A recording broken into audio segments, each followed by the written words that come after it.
Je suis avec Monsieur Faustin Chimanga que j'ai annoncé tout à l'heure comme cadre du parti Leadership et Gouvernance, Leadership, Gouvernance et Démocratie. Et développement, cher à Augustin Matata Pogno.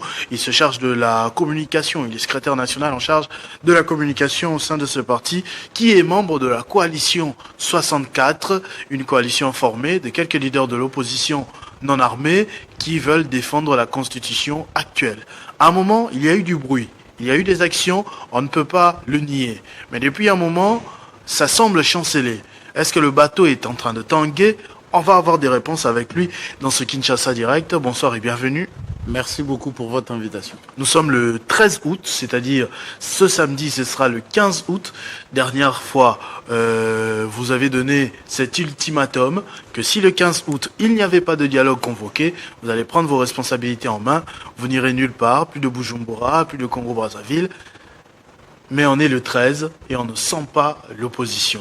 Est-ce que, c'est-à-dire que les choses se sont calmées, le président de la République a rassuré, il y a un climat de paix, ou la coalition a déjà volé en éclats un tout petit peu comme en 2023, à la veille de la présidentielle, qui a vu Félix Tshisekedi très très largement vainqueur. Mais vous savez, on ne va pas revenir sur la qualité de ces élections. Vous savez que c'était des élections qui ne sont pas dignes d'être appelées élections.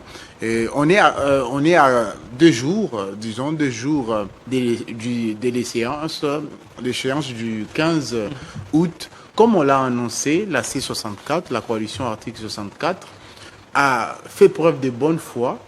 On a écouté nos pères de l'Église, c'est-à-dire l'ECC et la Synco, qui nous ont demandé de postposer notre activité qui était prévue le 22 juillet passé. Et pour faire preuve d'écoute à nos pères spirituels et soucieux de sortir de cette crise, nous avons postposé et nous avons donné jusqu'au 15 août pour que le pouvoir de Félix-Antoine Tshisekedi Tshilombo puisse se décider de montrer au peuple congolais qu'ils sont résolument tournés vers le dialogue. Et si d'ici le samedi à minuit, nous ne voyons pas les signaux pouvant nous permettre de considérer que le pouvoir a décidé d'aller vers les chemins de dialogue, nous allons reprogrammer nos activités de terrain et nous allons mener la sauce finale pour permettre à ce que le peuple puisse pousser Félix-Antoine Tshisekedi Tshilombo à la démission, et notre marche sera certainement reprogrammée et les actions de terrain vont se suivre, s'il le faut, tous les jours, pour qu'ils puissent se rendre compte que le pays n'a pas besoin de l'instabilité institutionnelle et de l'instabilité de l'ordre constitutionnel. Donc on est là, vous parlez de la nation, mais moi j'aimerais d'abord entrer dans votre cuisine interne. On a vu des interventions dans les médias qui n'honorent pas quand même la qualité, la hauteur des personnalités qui forment la coalition article 64, des débats sur corruption de 20 000 francs, 2 000 francs, dollars, ainsi de suite. On voit de moins en moins de réunions ensemble. Il y avait une certaine cohésion à un moment, réunion dans le bureau d'ensemble, réunion dans le siège de l'ECID, regroupé. Mais on sent que c'est déjà en train de s'effriter. Vous confirmez ou pas qu'il y a un malaise au sein de la coalition article 64 en ce moment? Mais pas plus tard que le week-end passé, il y a eu une réunion de la conférence de présidents, qui est l'organe suprême, je vais dire, de la coalition article 64. Le présidium existe, le présidium continue à faire son travail. Je ne sais pas si c'est au niveau des journalistes. Est en Europe. Il est en Europe parce que nous n'avons pas fusionné nos partis politiques. L'article 64, la coalition article 64, a été mise en place pour joindre nos forces pour un but commun de protéger l'ordre constitutionnel. Cela ne veut pas dire que nous avons fusionné nos partis politiques. Nos partis politiques restent dans leur agenda en tant que partis politiques. Les LGD a son agenda, les CID a son agenda, l'Envol a son agenda en tant que parti politique. Si l'agenda de l'ECID a conduit Martin Fayulu à prendre l'avion et aller en Europe, c'est sûrement pour la tournée qui concerne son parti politique. Les LGD aujourd'hui est en train de mener une tournée partout dans les provinces. Je reviens du Kasaï oriental où les LGD est présent, en Mbujimaï plus précisément. Le LGD est implanté à Mbujimaï. Et vous n'êtes pas inquiété. Là-bas, c'est le fief du président de la République. Mais écoutez, j'ai parlé avec beaucoup de Congolais de cette partie-là. Croyez-moi, ils sont dans une misère qui ne dit pas son nom. Mbujimaï qui s'urbanise, on voit la voirie, on voit les universitaires, on voit la lumière. Mais écoutez, vous êtes dans une maison où on balaye la chambre, on laisse les salons, la cour très sale. Vous pensez que c'est arrangé cette ville? Et ça nécessiterait une émission pour que je puisse vous expliquer les réalités que les Congolais du Kasaï sont en train de vivre. J'étais juste en train de vous dire que les LGD est en train de se déployer pour sensibiliser ces bases et pour dire aux Congolais qui sont dans ces provinces-là, que l'heure est grave, que d'ici les 15, si nous ne voyons pas les signaux, nous allons réactiver les actions de terrain et croyez-moi, nous allons les faire tous les jours s'il le faut, pour que nous puissions être entendus. Et il y a une mission du LGD qui est actuellement dans le Haut-Katanga. Il y a la province de la Chopo qui a aussi reçu une visite du directoire national. Et vous comprenez que nous sommes en train de déployer notre agenda en tant que parti politique. Cela ne veut pas dire qu'au sein de la 64, tout le monde a fusionné leur parti politique. Non. Martin Fayoulou a une mission en tant que président d'un parti politique. Nous sommes en train de mener notre action. La C64 va très bien et même mieux qu'avant. Pourquoi je vous dis ça? Parce que il y aura une réunion au lendemain du 15 pour statuer et pour constater que Félix Antoine Tshisekedi Tshilombo aura pris l'ordonnance ou non et nous allons reprogrammer nos actions. Que répondez-vous justement à ceux qui disent que c'est reprogrammé d'abord le 5, puis le 22, puis le 15, puis ainsi de suite? Qui vous attend que la population... Qui vous dit que la population vous attend? Non mais écoutez, vous savez, nous ne sommes pas des va-t-en-guerre. Nous sommes le parti politique de l'opposition, nous sommes responsables. Nous avons conscience des enjeux qui sont en train de se jouer aujourd'hui pour notre pays. Les risques de balkanisation est très grand, plus qu'hier d'ailleurs. Vous voyez, et conscient de tout ça, quand les pères spirituels de l'ECC et de la Cinco nous demandent des postes opposés, il est sage de les écouter. Nous avons fait preuve de sagesse en les écoutant. Et aujourd'hui, ils auront la preuve que ceux qui veulent que nous puissions être balkanisés, ce n'est pas nous, c'est l'Union dite sacrée quand ils vont décider de ne pas signer l'ordonnance convoquant les dialogues d'ici le 15. Il reste encore 2 jours et nous espérons que le président de la République prendra cette ordonnance pour tenter de pouvoir sortir de la crise. Et à partir du moment où les 15, nous n'avons pas de signaux clairs qu'il y a une volonté d'aller vers des dialogues, nous allons reprogrammer les marches et d'autres activités citoyennes pour exiger la démission du président Félix Antoine Tshisekedi Tshilombo. En parlant de signaux clairs, vous avez accepté de reprogrammer vos manifestations 2 fois puis 3 fois, mais pendant ce temps, la Cour constitutionnelle a validé la loi référendaire. Vous vous opposez contre cette loi-là très dernièrement, la loi Ngondankoy, je voulais dire, mais pendant vous étiez en train de démonter entre guillemets votre bonne foi, la Cour constitutionnelle a continué d'avancer droit vers un référendum. Mais vous voyez là qui est en train de jouer aux pompiers pyromanes. Vous voyez là, c'est une provocation. Et nous, en son temps, nous l'avons dit, nous, on n'attendait rien de cette Cour constitutionnelle parce que nous savons que la Cour constitutionnelle est en train de jouer les jeux politiques de l'Union du Sacré et du président Félix Antoine Tshisekedi Tshilombo. Ils ont provoqué les peuples congolais. Les peuples congolais a constaté qu'ils ne sont pas en train de faire des efforts pour sortir de la crise. C'est comme ça que nous, parce qu'on l'avait dit, que d'ici les 15, si nous ne voyons pas les signaux clairs, jusqu'ici nous n'avons pas vu des signaux très clairs allant dans le sens de nous encourager à pouvoir maintenir notre décision. Mais à partir du moment où les 15, il n'y a pas la signature de l'ordonnance convoquant les dialogues, croyez-moi, nous allons recommencer nos activités et cette fois-là, les pères spirituels n'auront pas à nous dire des postes opposés sur base d'une certaine bonne foi qu'on n'aura pas constatée. Quand vous parlez de reprogrammer vos activités, on a l'impression que vous faites peur. Il y a eu des marches étouffées, il y a eu des villes mortes. quasi suivi. Qu'est-ce que vous allez faire cette fois? Non, mais écoutez, moi, je ne souhaiterais pas que les médias participent à la propagande de l'Union dite sacrée en faisant croire que ce qui a été fait par les Congolais, ce n'est que une goutte d'eau. Non, ça c'est minimiser les risques et les conséquences du refus de la convocation formelle du dialogue. Il ne faut pas participer à cette propagande qui voudrait faire croire que nous pouvons nous comporter en tant qu'union du sacré tel qu'ils veulent. Ils se disent sûrement ça. Ils peuvent se comporter tel qu'ils veulent, décider de ne pas convoquer le dialogue et rien ne va se passer. Et il faut se méfier. Et nous avons conscience que nous traversons une période très sensible avec notre pays. Il faudrait que les uns et les autres disent au président de la République qu'il y a péril à la demeure. Il y a danger de balkanisation. Et si nous ne faisons pas attention, nous n'aurons que nos yeux pour pleurer. Pourquoi nous disons ceci?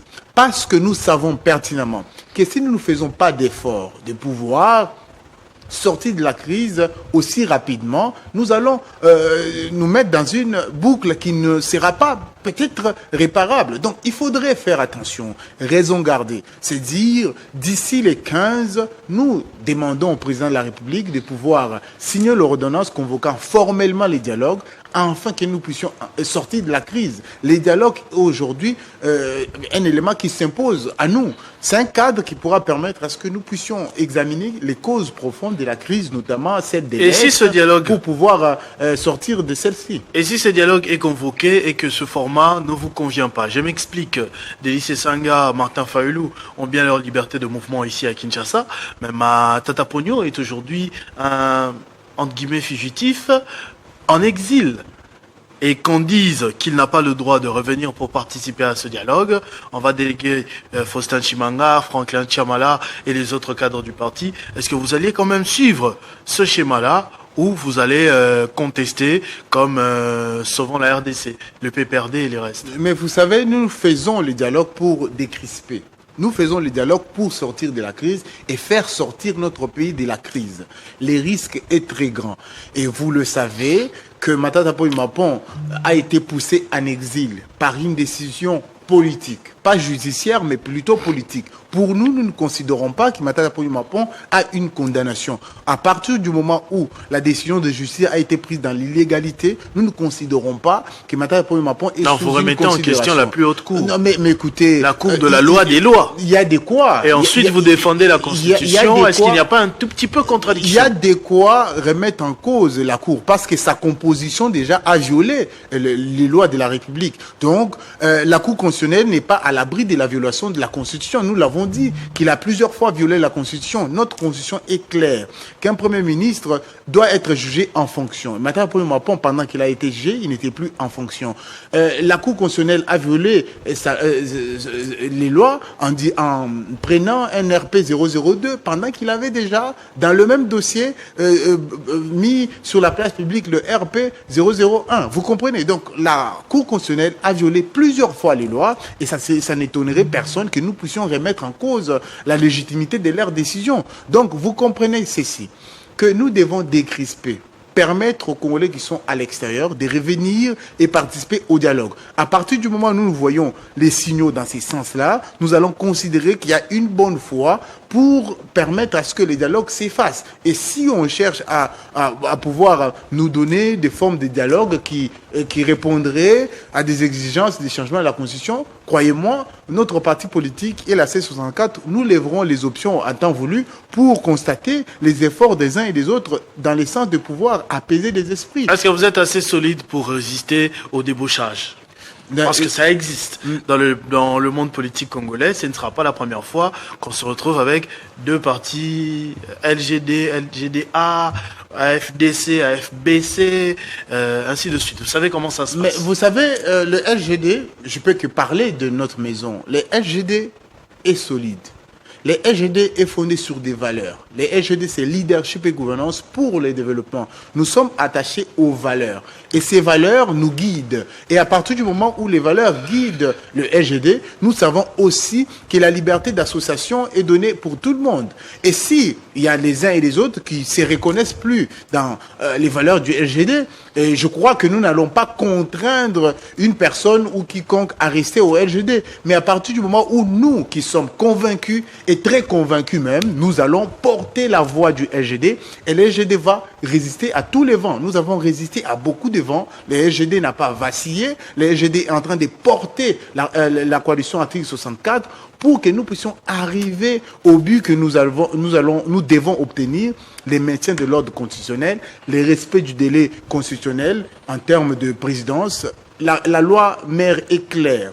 Le président de la République peut rester en fonction que 2 fois. Ça veut dire 5 ans renouvelables une seule fois. Donc, à partir du moment où on est dans ces cas de figure, il n'y a pas de question qui se pose. Le prochain président de la République ne s'appellera pas Félix Antoine Tshisekedi Tshilombo, ça sera quelqu'un d'autre. Et nous allons tirer les conséquences si le président de la République actuelle continue dans sa démarche de violer la Constitution, parce que nous allons mobiliser le peuple, et le peuple est d'accord et rangé derrière nous, pour barrer la route à quiconque voudrait changer l'ordre constitutionnel. Et je ne pense pas que le président Félix Antoine Tshisekedi Tshilombo, qui est habitué à pouvoir voir comment les peuples peuvent produire les miracles, il va essayer d'aller à l'encontre de la volonté du peuple, parce que les peuples gagnent toujours.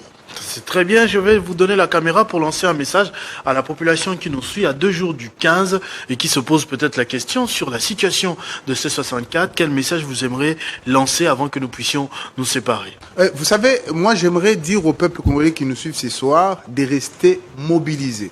Parce que la coalition article 64 va tenir une réunion au lendemain du 15 pour se rendre compte de la situation politique. S'il y a eu évolution égale, prendre des mesures de décrispation, prendre une ordonnance portant convocation formelle du dialogue. Et si nous ne voyons pas ces signaux-là, que nous voulons assez rapidement, d'ici 2 jours, parce que les 15, c'est dans 2 jours, nous allons tirer les conséquences et le peuple congolais va suivre le mot d'ordre que la C64 va donner.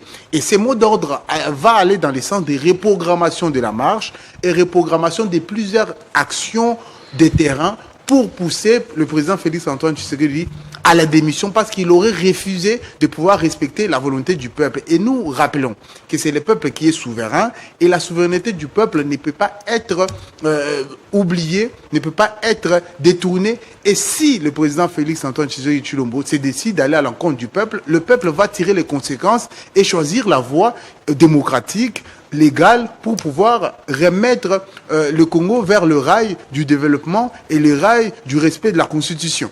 Très bien, merci beaucoup, monsieur Faustin Tshimanga, pour votre contribution à ce Kinshasa Direct. On se retrouve très prochainement avec le même plaisir. J'espère surtout après le 15 et que le Congo sera en paix, que les politiciens auront trouvé un consensus favorable pour la population, pour le développement. Le président de la République vous a entendu et j'espère que d'ici les 15, il prendra l'ordonnance, notamment pour décrisper la situation. Et il y a urgence. Merci beaucoup d'avoir suivi ce Kinshasa Direct. On va céder le plateau pour le journal de 19h qui sera présenté exceptionnellement ce jeudi par Gaëtan Koubabouranzi Chiguerégéré Kabouya à la place d'Arlette Boutella. On se retrouve très prochainement avec le même plaisir.